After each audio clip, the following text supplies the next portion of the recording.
Ministério da Fazenda anuncia medidas econômicas para melhorar a arrecadação do governo a partir de 2024. Principal Federação Trabalhista da Argentina anuncia greve geral contra medidas propostas pelo presidente Javier Milei. Ditador norte-coreano Kim Jong-un pede para acelerar preparativos para a guerra, incluindo seu programa nuclear. Criança é resgatada com vida após ataque aéreo israelense no sul da faixa de Gaza.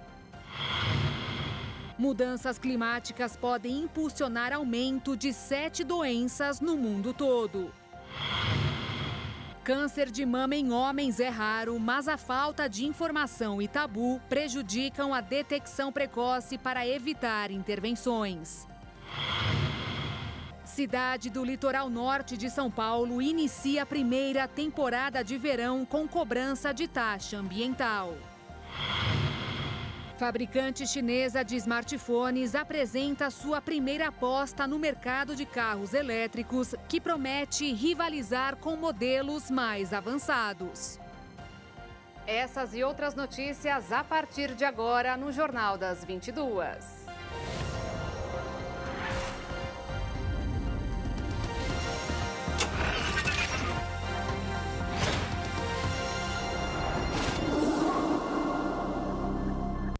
Olá, boa noite.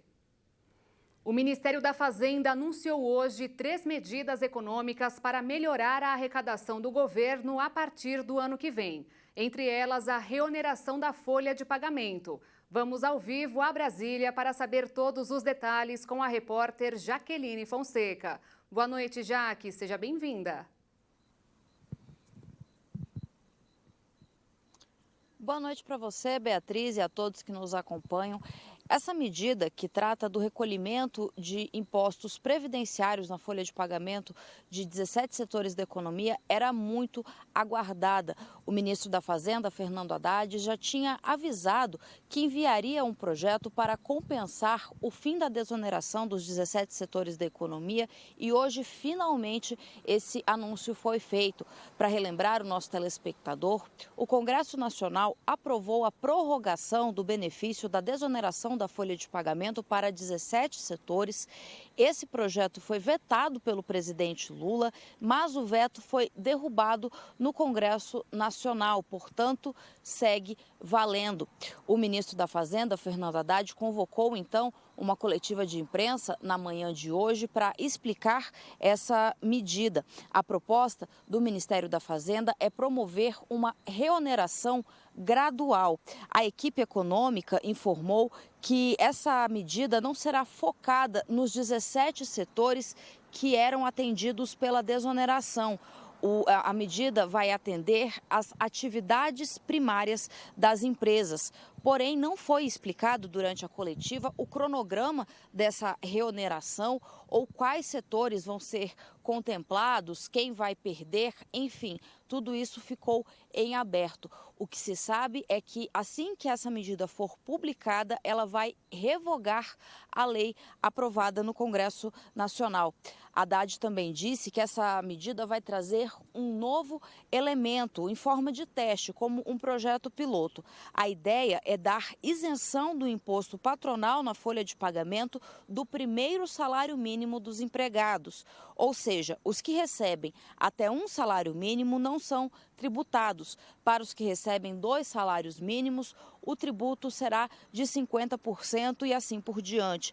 Haddad disse que essa é uma ideia que será testada e deve aumentar a formalização de empregos, especialmente para as pessoas de menor renda.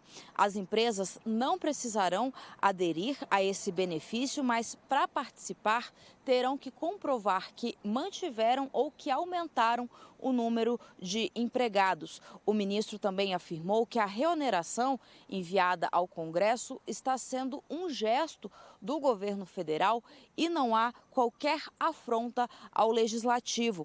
Essa proposta ainda não foi formalizada, ainda não foi publicada no Diário Oficial da União e a gente segue acompanhando para saber quando isso vai ser feito. A ferramenta escolhida pelo governo federal para fazer valer essas propostas é uma medida provisória que precisa ser aprovada pelos parlamentares, pelos deputados e senadores, mas tem poder de lei e passa a vigorar assim que for publicada. O autor do projeto que prorrogou a desoneração da folha de pagamento no Senado, senador Efraim Filho, criticou o instrumento escolhido pelo governo federal para apresentar essas medidas, que foi a medida provisória. Efraim Filho disse que o governo deveria ter encaminhado um projeto de lei para que houvesse tempo para debater este assunto e afirmou ainda que essa medida vai trazer insegurança jurídica para os empresários. Vamos conferir. Encaminhamos ao gabinete do ministro da Fazenda o sentimento de que o ideal é que essas propostas venham por projeto de lei, até mesmo com urgência constitucional, porque dá prazo e tempo para que o diálogo possa acontecer, porque a insegurança jurídica também é outro problema da medida provisória. Como é que o empreendedor brasileiro irá se portar? Dia 1º de janeiro está batendo na porta. Ele vai seguir a regra da medida provisória ou da lei aprovada pelo Congresso, recentemente publicada no Diário Oficial da União?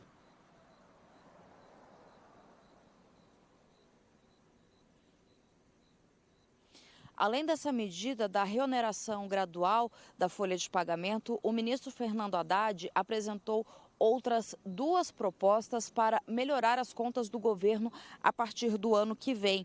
Uma limita a compensação tributária para grandes empresas e a outra reduz o programa especial para o setor de eventos, criado durante a pandemia. Essas medidas, segundo o ministro Fernando Haddad, não têm o objetivo de aumentar a arrecadação, apenas substituem as perdas. Haddad também afirmou que essas medidas têm o objetivo de revisar políticas que já não atendem às necessidades do país. Bia, é com você. Obrigada, Jaque, pelas informações. Nós voltamos daqui a pouco com você para falarmos da lei que altera e fiscaliza o uso de agrotóxicos. O Ministério da Fazenda autorizou a retomada da Lotex, Loteria Instantânea Exclusiva, mais conhecida como Raspadinha, pela Caixa Econômica Federal. A medida faz parte de um conjunto de iniciativas do governo para aumentar a receita. A expectativa do governo é de que a Lotex gere uma arrecadação de até 5 bilhões de reais ao ano. A autorização publicada na edição desta quinta-feira, no Diário Oficial da União, vale por 2 anos, contados a partir da primeira emissão de bilhetes do produto lotérico em meio físico ou digital. O presidente Lula editou um decreto que regulamenta a atuação das guardas municipais sem que haja prejuízo das competências dos demais órgãos de segurança pública federais, estaduais e distritais. O decreto federal regulamenta as atribuições das guardas municipais em todo o país. Antes, os guardas não poderiam exercer atividades que estavam previstas para serem realizadas apenas pelas polícias civil e militar. Com a mudança, eles poderão realizar prisões em flagrante, atender a ocorrências que representem risco à vida e à segurança de pessoas e de patrimônio, além também de poderem realizar patrulhamento preventivo. Os guardas também poderão encaminhar às delegacias as ocorrências e também à polícia judiciária competente. Esse reconhecimento jurídico e autonomia já era um desejo antigo de sindicatos e associações nacionais ligadas à categoria.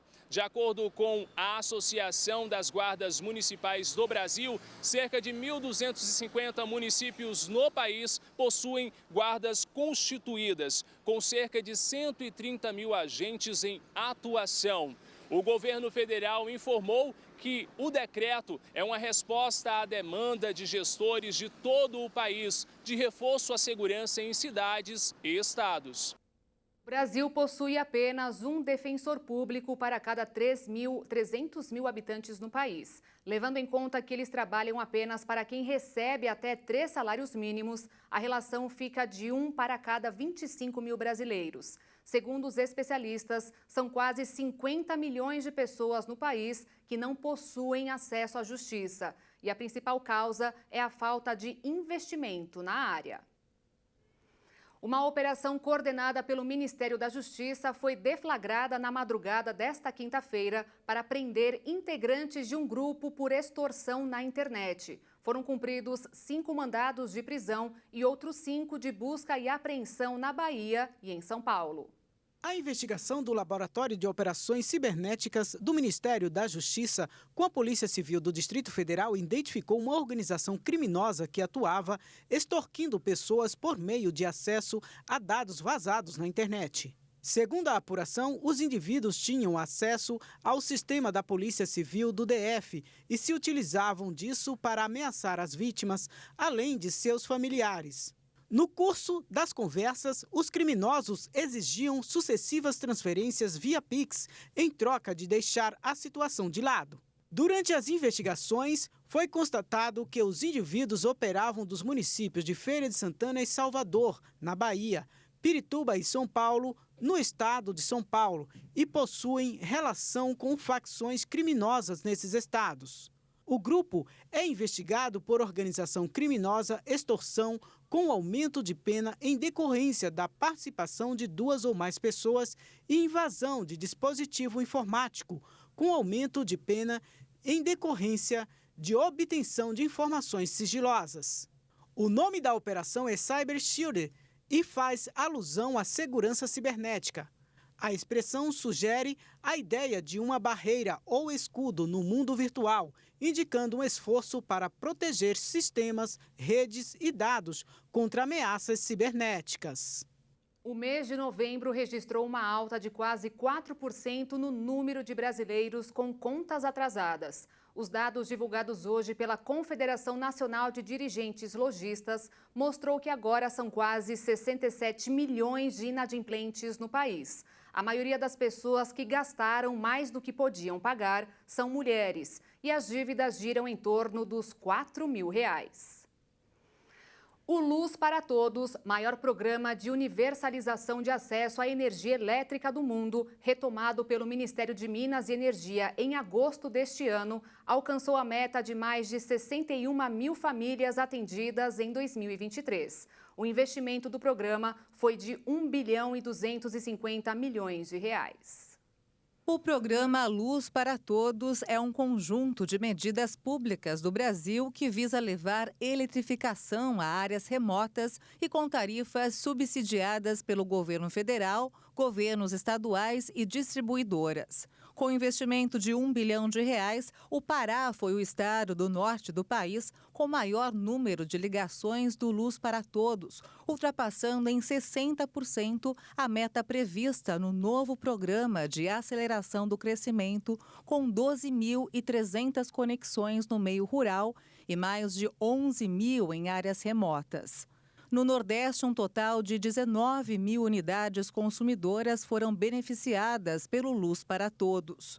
A maior parte das instalações se deu por extensão de rede, sendo a Bahia o estado mais beneficiado, com 7.800 unidades consumidoras atendidas. No Maranhão, os objetivos foram superados em 47%, com mais de 3 mil unidades consumidoras atendidas em áreas rurais e cerca de 980 localizadas na área maranhense, correspondente à Amazônia Legal.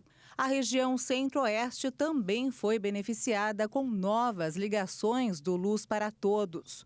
Em 2023, o número de unidades consumidoras chegou a quase 1.400, com atendimento em Goiás e Mato Grosso. Para 2024, a meta do programa Luz para Todos no PAC é atender 75 mil unidades consumidoras com o serviço público de distribuição de energia elétrica.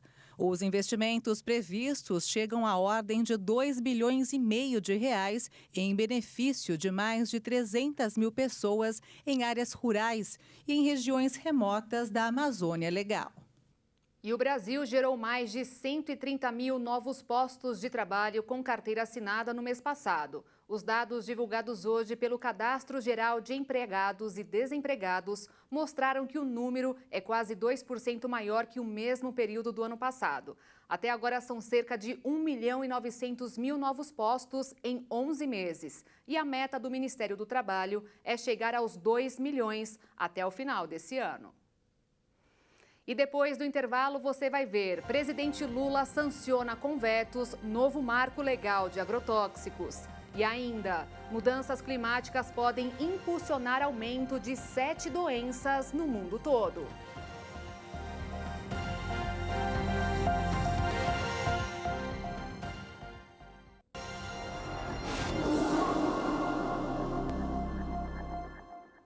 O presidente Lula sancionou com 17 vetos a lei que altera o registro e a fiscalização sobre o uso de agrotóxicos.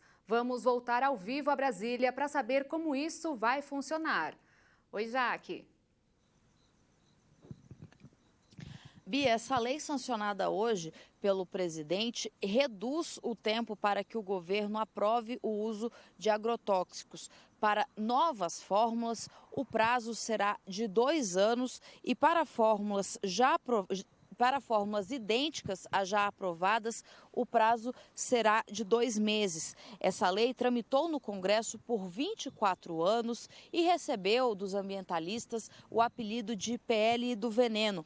Um dos vetos do presidente foi relacionado ao trecho da lei que retirava do IBAMA e da Anvisa as atribuições de aprovar e fiscalizar o uso dos agrotóxicos, deixando esse trabalho a cargo exclusivamente do Ministério da Agricultura. O Palácio do Planalto justificou o veto, afirmando que a medida garante um modelo tripartite de fiscalização vigente desde 1989, que avalia danos ambientais e riscos para a saúde. Os vetos do presidente agora serão analisados pelo Congresso Nacional em uma sessão que ainda será marcada. Bia, é com você. Obrigada, Jaque, pelas suas informações e uma ótima noite para você. O desmatamento no Cerrado mais que dobrou em novembro em relação ao mesmo mês do ano passado, atingindo 115 mil hectares. Os dados do Sistema de Alerta de Desmatamento do Cerrado mostraram que o desflorestamento acumulado de 2023 até 20 de dezembro para todo o bioma chegou a 966 mil hectares, 19% a mais que no ano passado. Além disso, novembro também registrou crescimento de 5% no comparativo com outubro, se tornando o mês de 2023 com a terceira maior área desmatada. Já o tipo de vegetação nativa mais derrubado no Cerrado segue sendo a savana. Com as mudanças climáticas significativas que o mundo vem enfrentando, é importante explorar as implicações diretas destas transformações para a saúde humana. As interações entre o clima e as doenças apresentam desafios crescentes, destacando a necessidade de compreendermos como essas mudanças podem potencializar a propagação de diversas condições patológicas. E por isso, 7 doenças são apontadas como ameaças crescentes à saúde global. Em primeiro lugar, doenças respiratórias. As mudanças climáticas desencadeiam eventos extremos, como ondas de calor, aumentando a concentração de poluentes no ar, condição que propicia o surgimento e a intensificação de rinite, asma e bronquite. Gripe. As oscilações decorrentes das mudanças no clima influenciam diretamente a propagação do vírus influenza. Temperaturas extremas e variações sazonais criam ambientes propícios para a sobrevivência e disseminação do vírus. A concentração de pessoas em locais fechados durante eventos climáticos intensos também facilita a transmissão, tornando a gripe uma ameaça mais relevante nesse contexto. Pneumonia. Ao promoverem variações bruscas de temperatura, as modificações no clima comprometem a imunidade da população, o que favorece a proliferação de agentes infecciosos. A relação entre a imunidade reduzida e a reprodução de patógenos em ambientes instáveis torna essa doença uma das principais causas de mortalidade por doenças infecciosas no mundo todo. Amidalite. A inflamação das amígdalas encontra nas alterações climáticas um terreno propício para seu surgimento. O clima seco resultante dessas mudanças resseca as mucosas, diminuindo a resistência das amígdalas a agentes infecciosos. Essa vulnerabilidade torna a doença mais recorrente em períodos de variações climáticas intensas. Otite. O resfriamento ambiental e as oscilações de temperatura contribuem para a propagação de vírus e bactérias responsáveis pela otite. A falta de umidade associada às mudanças climáticas cria um ambiente propício para complicações como perda parcial de audição. Infecções por vetores. A elevação da temperatura e as alterações nos padrões de chuva criam ambientes ideais para a reprodução de mosquitos, propiciando a disseminação de doenças como dengue, zika e chikungunya. Além disso, outras doenças como malária, febre amarela, filariose e doença de Lyme são sensíveis a diversos aspectos climáticos, como padrões de chuva, temperatura e distribuição geográfica de vetores, ampliando seus impactos e desafiando a saúde pública global.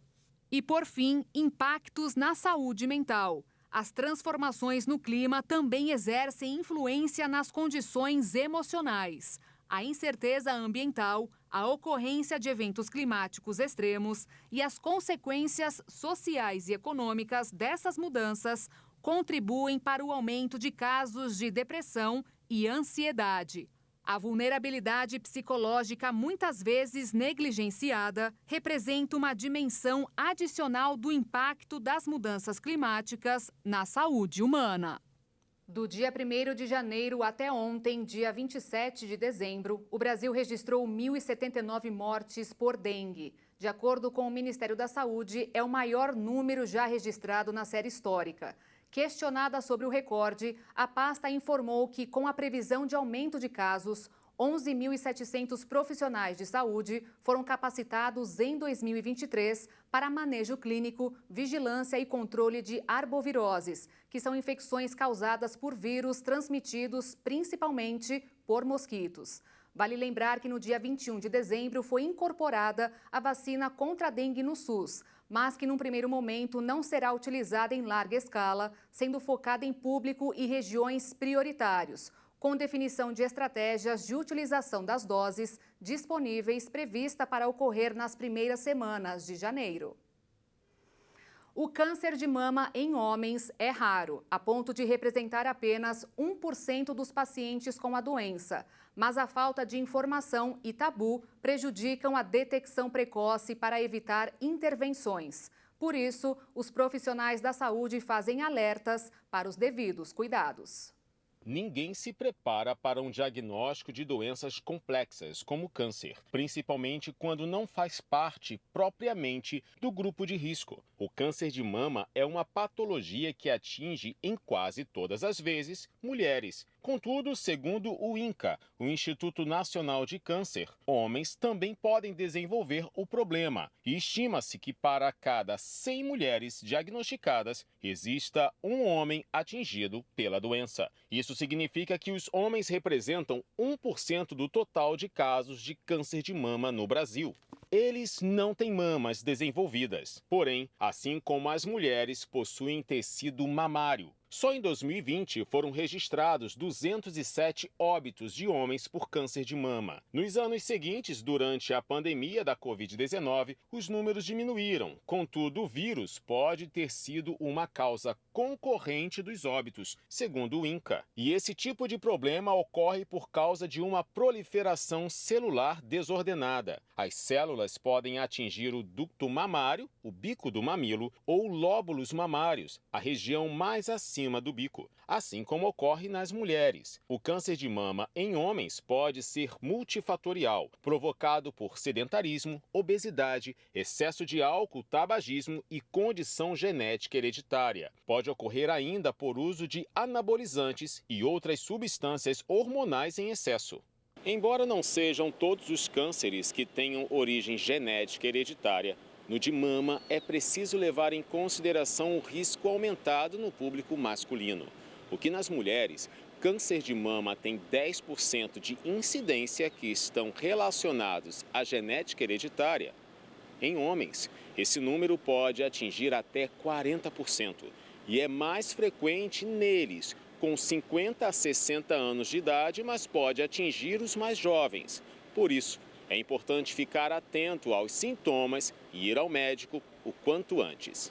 Segundo os especialistas, com um diagnóstico precoce, a chance de cura é de 95%. Os sinais que servem de alerta e merecem atenção são caroços atrás da areola, retração do mamilo, secreção e pele em formato de casca de laranja. A importância do diagnóstico precoce muda todo o decorrer do problema. Quando o paciente é diagnosticado com esse tipo de câncer, o médico faz uma avaliação e indica qual o melhor tratamento a ser feito. Será levado em conta o grau do tumor, evolução da doença e questões hormonais. As alternativas podem ser entre um procedimento cirúrgico inicial, retirada da mama e investigação dos linfonodos, que são pequenas estruturas do tamanho de um grão de feijão que ajudam na defesa do organismo, e quimioterapia e radioterapia. Mesmo sabendo disso, não é comum os homens frequentarem os consultórios médicos. Isso foi constatado, inclusive, em uma pesquisa feita em novembro deste ano pela Sociedade Brasileira de Urologia, que mostrou que 46% do público masculino acima de 40 anos só vai ao médico quando sente algo. Esse número aumenta para 58% se ele utiliza apenas o SUS, o Sistema Único de Saúde. Em outra pesquisa, desta vez do Instituto Lado a Lado pela Vida, apontou que 51% dos entrevistados consideram a rotina estressante como o principal empecilho para cuidar melhor da saúde, enquanto 32% disseram que o acesso à saúde é o maior problema para seguir com os cuidados médicos. Especialistas orientam que o cuidado com a saúde masculina deve começar quando os homens são ainda crianças e, a partir dos 50 anos, recomenda-se sempre examinar a próstata para diminuir o risco de um câncer agressivo, muito comum nesta faixa etária. A Anistia Internacional e o Washington Post denunciaram em uma investigação conjunta que o governo indiano usou recentemente o programa de espionagem cibernética Pegasus contra jornalistas. O spyware Pegasus, criado pela empresa israelense NSO e vendido a governos de todo o mundo, pode ser usado para acessar mensagens de telefone e e-mail, ouvir chamadas, rastrear a localização e até mesmo filmar o proprietário com uma câmera.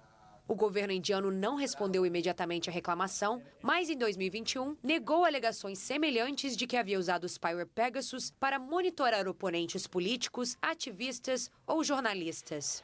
A mídia local informou em novembro que a Unidade de Segurança Cibernética do país investigava alegações de políticos da oposição sobre tentativas de espionagem telefônica após receberem dicas de seus iPhones sobre invasores patrocinados pelo Estado. O ministro da Informação e Tecnologia disse que o governo estava preocupado com as alegações. E daqui a pouco você vai ver criança resgatada com vida após ataque aéreo israelense no sul da faixa de Gaza. E também, principal federação trabalhista da Argentina anuncia greve geral contra as medidas propostas pelo presidente Javier Milei.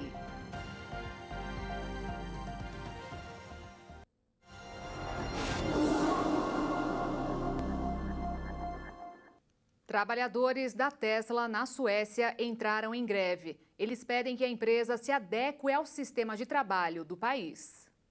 Os técnicos da Tesla que abandonaram seus empregos na Suécia afirmam que ainda apoiam a missão da empresa americana e de seu presidente Elon Musk, que é manchete nos jornais. Mas eles também querem que a Tesla aceite o modelo sueco de fazer negócios. Eles o chamam de modelo sueco, um modo de vida que define a economia do país há décadas.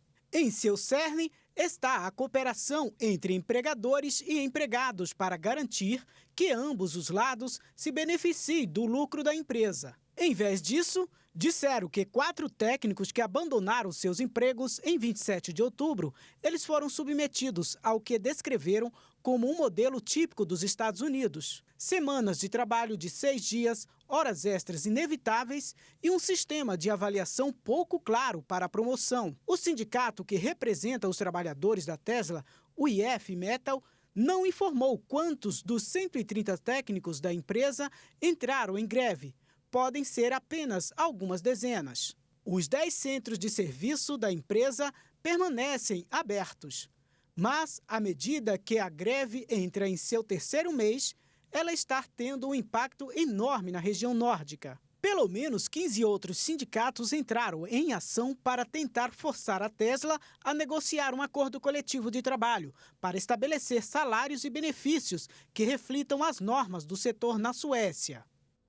A Confederação Geral do Trabalho, principal federação trabalhista da Argentina, anunciou nesta quinta-feira que convocará uma greve geral contra as medidas propostas pelo presidente Javier Milei. Segundo a entidade, a mobilização acontecerá no dia 24 de janeiro e durará cerca de 12 horas. A ideia da greve foi aprovada por unanimidade no Comitê Central Confederal, do qual participam sindicatos regionais de todo o país.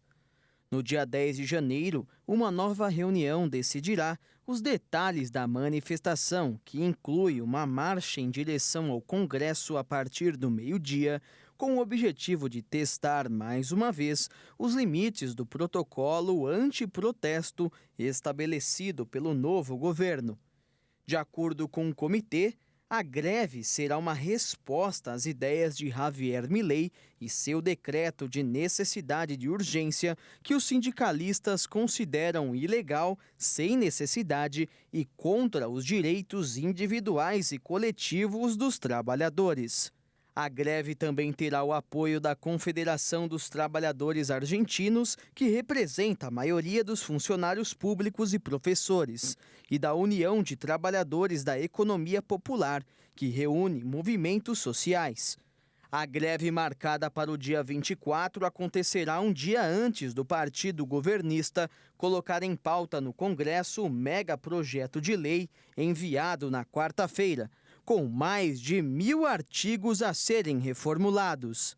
Antes do decretaço de Milei, os líderes sindicais acreditavam que a classe média iniciaria um protesto social com marchas espontâneas e panelaços para expressar seu descontentamento em março ou abril, quando a inflação subisse ainda mais e o reajuste fiscal já teria deixado sua marca e o dinheiro de muitas pessoas não seria suficiente para comprar itens básicos. Mas a previsão se acelerou dramaticamente na quarta-feira após Milei enviar ao Congresso a Lei Ônibus, como ficou conhecida popularmente a proposta devido ao seu tamanho, com 351 páginas e 664 artigos.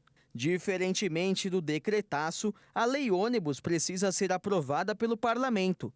Através desse caminho, o presidente propôs reformas que não podem ser feitas por decreto, como matérias relativas à questão eleitoral e modificações do Código Penal.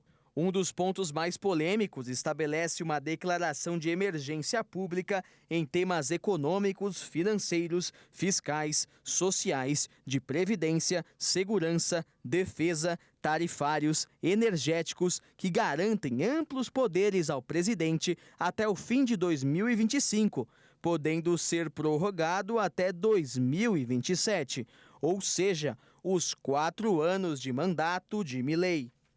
A Suprema Corte do Estado de Michigan, nos Estados Unidos, manteve o ex-presidente Donald Trump na disputa das eleições primárias. Esse é o sistema que os partidos usam para escolher seus candidatos presidenciais.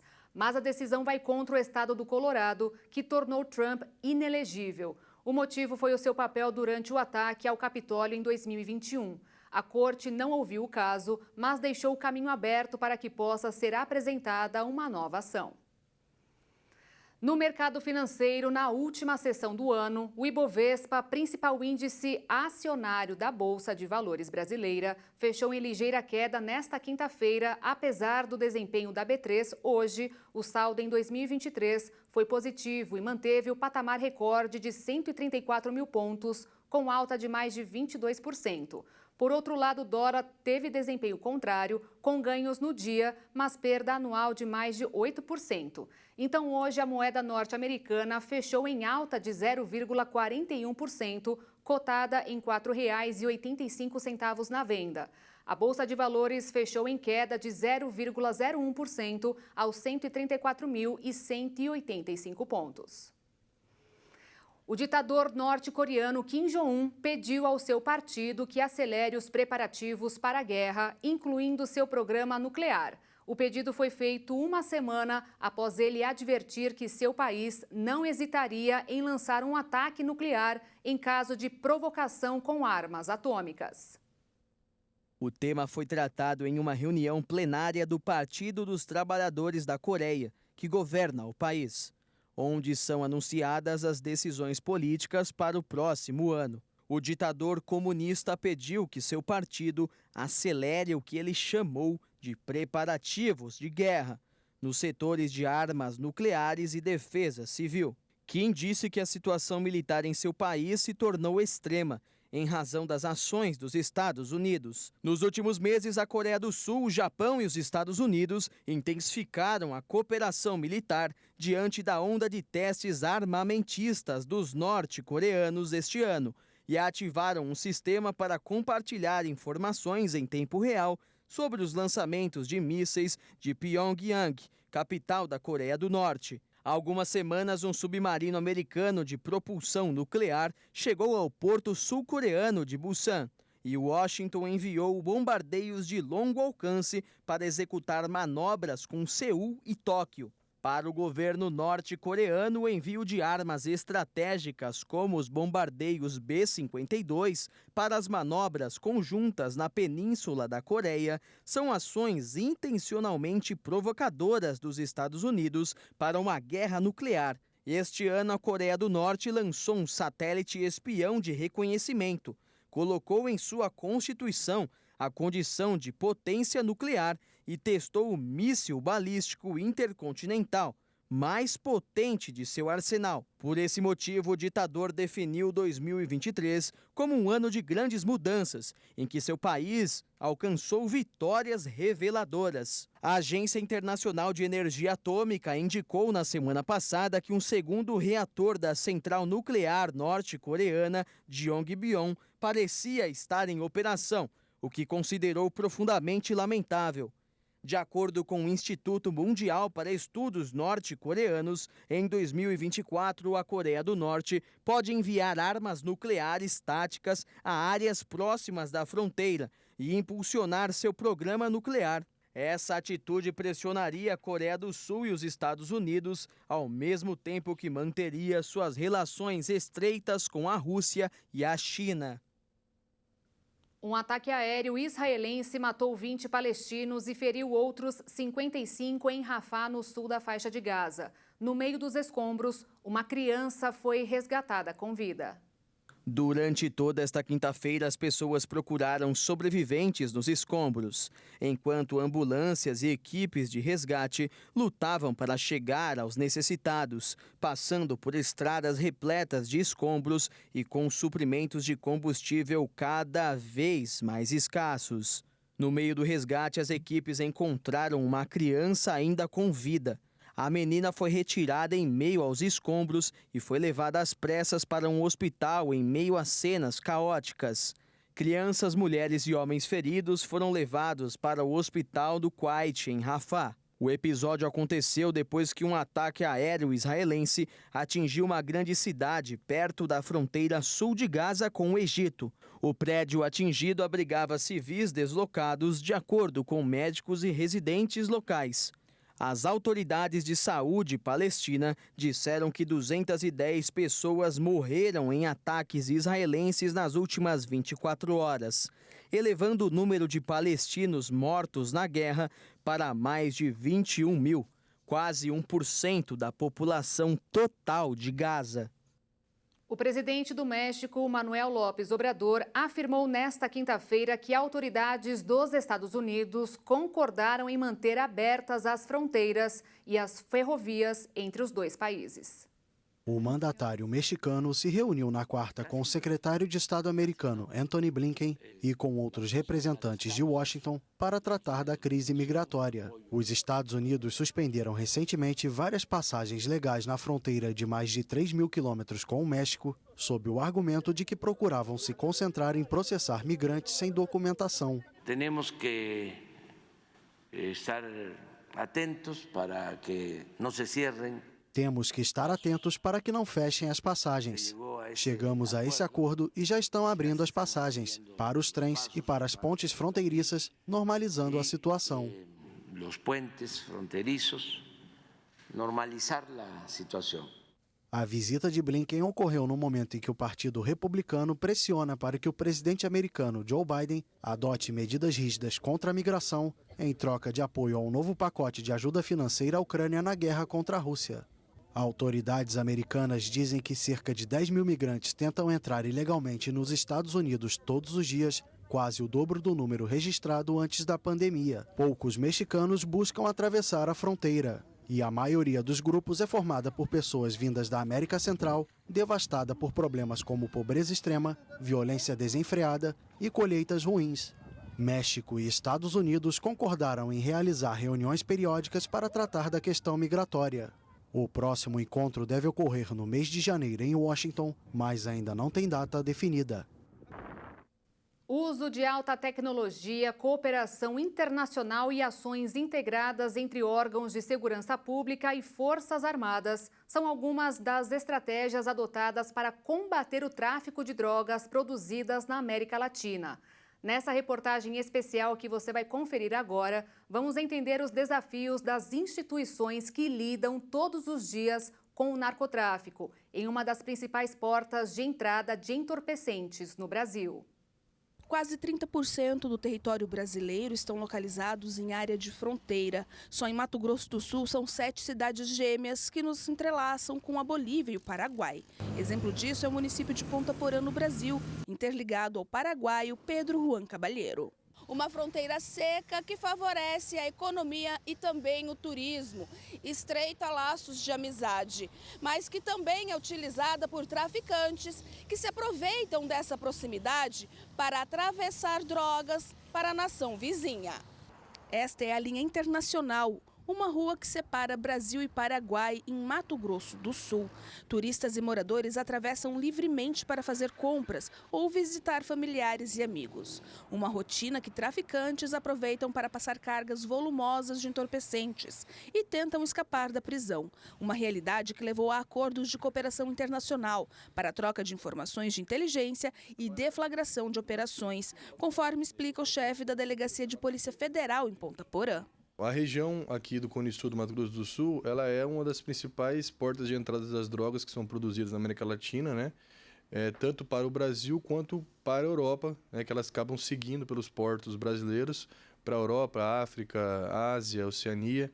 Então a atuação policial, a repressão e a prevenção aqui do tráfico de drogas tem um impacto muito grande, né, nessa chegada de drogas, tanto no território brasileiro quanto em outros países. Então a atuação tanto da Polícia Federal quanto dos demais órgãos de segurança pública, que é crucial, uma região realmente estratégica para o narcotráfico a nível mundial. Para se ter uma ideia, 1/3 da droga apreendida no país passa por rodovias federais que cortam o Mato Grosso do Sul. 32,33% de toda a maconha e 35,21% da cocaína apreendidas pela PRF, Polícia Rodoviária Federal. De acordo com o chefe do Grupo de Patrulhamento Tático, a proporção é alta e é resultado da proximidade com as lavouras de maconha no Paraguai, que tem maior concentração do plantio no mundo, além de estruturas para o tráfico montadas por organizações criminosas. Eles levantam seus fundos, o dinheiro, com os entorpecentes, sejam cocaína e maconha. Então eles têm um aparato. Eles têm apoio muito especializado também, seja com batedores, que são veículos que vão à frente das cargas, sejam olheiros, que sejam pessoas que eles deixam em locais estratégicos da rodovia para verificar se tem fiscalização. Hoje em dia a tecnologia avançou, mas também avançou beneficiando o crime. Esses grupos que eles compartilham informações onde tem fiscalização da polícia. Então, apesar né, de a gente fazer um serviço de excelência, estar dia a dia combatendo com homens e mulheres de todo o Brasil abnegados, a gente sente ainda essa dificuldade. Grande parte da droga é apreendida em meio à farta produção de soja e milho do estado, transportada em caminhões. Os traficantes ainda usam a criatividade. Estradas vicinais para chegar às asfaltadas, comboios de moto, bicicletas com droga na garupa e também carros, utilizando compartimentos secretos ou sem qualquer preocupação em esconder os entorpecentes. O comandante da primeira Força de Elite da Polícia Militar, fundada no país para combater crimes transfronteiriços, afirma que este ano o DOF, Departamento de Operações de Fronteira, fez 8 ações de repressão para ampliar as apreensões de veículos roubados e furtados, para impedir que caíssem nas mãos dos contrabandistas e traficantes. Nossa população de fronteira, muitas vezes, ela é muito vulnerável ao roubo. E o roubo, ele acontece muitas vezes com famílias ficando de refém de bandidos. Então, a gente focou nessa situação para diminuição do furto e roubo de veículos. Quem também está na guerra contra o narcotráfico é o Exército Brasileiro, através de operações integradas com órgãos de segurança pública. Um exemplo é a Operação Ágata, que somente este ano tirou de circulação 19 milhões de reais em maconha e cocaína. A ação se tornou permanente pelas Forças Armadas e conta com a estrutura de alta tecnologia empregada através do CISFRON, Sistema Integrado de Monitoramento de Fronteiras. São basicamente 3 pilares. Nós temos os nossos sensores, que são radares, os optrônicos, para captar o movimento, captar tudo o que acontece na nossa frente.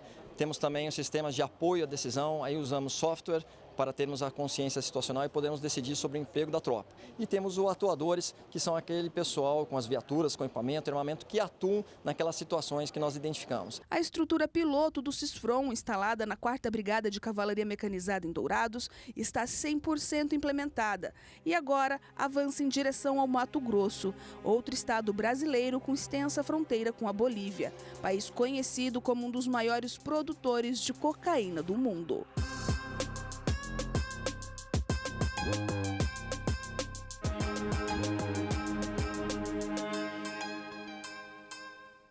E você vai ver a seguir: cidade do litoral norte de São Paulo deu início à primeira temporada de verão com cobrança de taxa ambiental. E ainda, fabricante chinesa de smartphones apresenta sua primeira aposta no mercado de carros elétricos, que promete rivalizar com modelos mais avançados.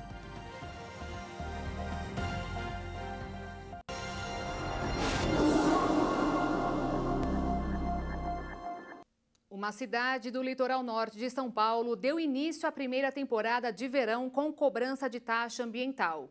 O sistema de cobrança diária para entradas de veículos em Ubatuba começou a operar em fevereiro deste ano e desde então foram arrecadados quase 29 milhões de reais. Segundo a prefeitura, a TPA, Taxa de Preservação Ambiental, é uma ferramenta de crescimento local sustentável com foco na preservação da natureza, com retorno direto aos habitantes e à população flutuante da cidade.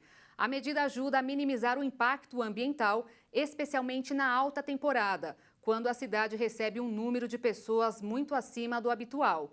E os valores por diária da TPA variam de acordo com o tipo de veículo. Motocicleta e motoneta, por exemplo, R$ 3,50. Veículos de pequeno porte, R$ 13,00. Veículos utilitários, R$ 19,50. Veículos de excursão, R$ 39,00. Micro-ônibus e caminhões, R$ 59,00. E ônibus, R$ 92,00.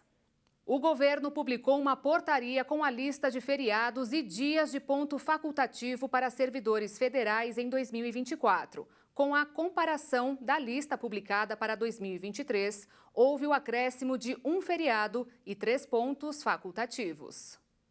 Os servidores federais já podem ter acesso aos feriados e pontos facultativos que terão no próximo ano. A divulgação da portaria foi feita no Diário Oficial da União e na lista foram contados 10 feriados e 8 pontos facultativos, já com os acréscimos. Apesar do aumento de dias, é bom lembrar que em 2024 teremos menos feriados prolongados se compararmos com o ano de 2023. Neste ano, tivemos 7 feriados que caíram juntos com o fim de semana. Já em 2024, teremos apenas 3, sendo um deles o dia 1º de janeiro. Além dos divulgados, estados e municípios poderão incluir novas datas de recesso localmente.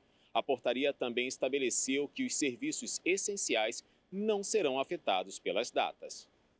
Uma cena que aconteceu na cidade de Valparaíso, no Chile, chamou a atenção nesta quinta-feira.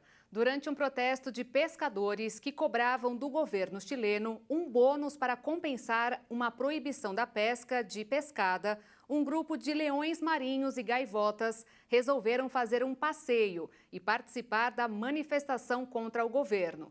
3 leões foram flagrados andando calmamente em frente a veículos da polícia durante um bloqueio realizado pelos manifestantes na cidade.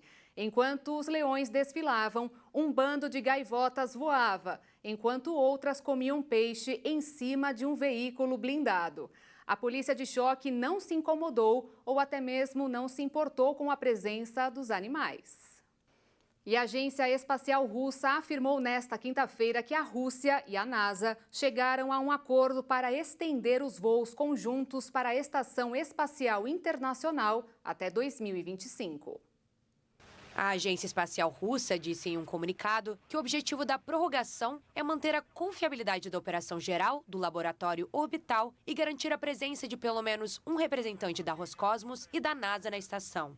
Em julho do ano passado, Moscou anunciou a intenção de deixar a Estação Espacial Internacional a partir de 2024, embora tenha vários astronautas no local e desempenhe um papel fundamental na operação da estação espacial. A Rússia pretende criar a própria estação espacial, que, de acordo com o presidente Vladimir Putin, poderia começar a operar em 2027, apesar dos escândalos de corrupção e dos recentes fracassos no setor espacial russo. Apresentada como modelo de cooperação internacional entre os Estados Unidos, a Rússia, o Japão e os países europeus, a estação começou a ser montada em 1998. Originalmente, ela estava programada para encerrar as operações em 2024, mas a NASA acredita que pode ampliar o funcionamento até 2030.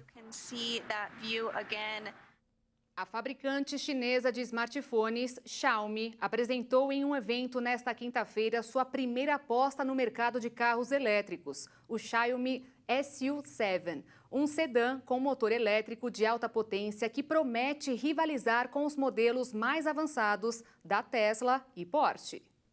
O SU7 promete atingir velocidade máxima acima de 200 km por hora. E será vendido em 2 versões, o SU7 e o SU7 Max, que possuem diferentes capacidades, buscando atender aos variados perfis de consumidores. Começando pela versão básica do sedã elétrico, o SU7 conta com um motor de aceleração no eixo traseiro com potência de 299 cavalos. O carro vai de 0 a 100 km por hora em apenas 5,28 segundos e se destaca por alcançar velocidade máxima de 210 km por hora. Outra característica que chama atenção nesse veículo é que sua bateria será capaz de durar por 668 quilômetros.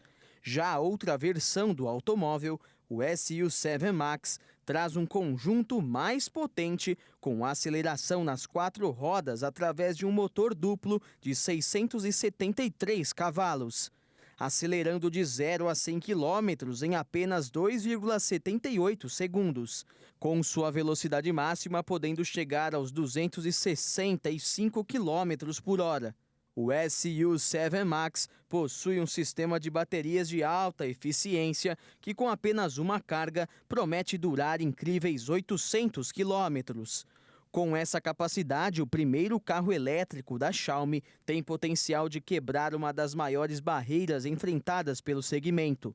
Os modelos também terão capacidades de direção autônoma sem precedentes. O cockpit inteligente será alimentado pelas funções do iPeros, sistema operacional da Xiaomi, que também está presente em seus celulares e tablets.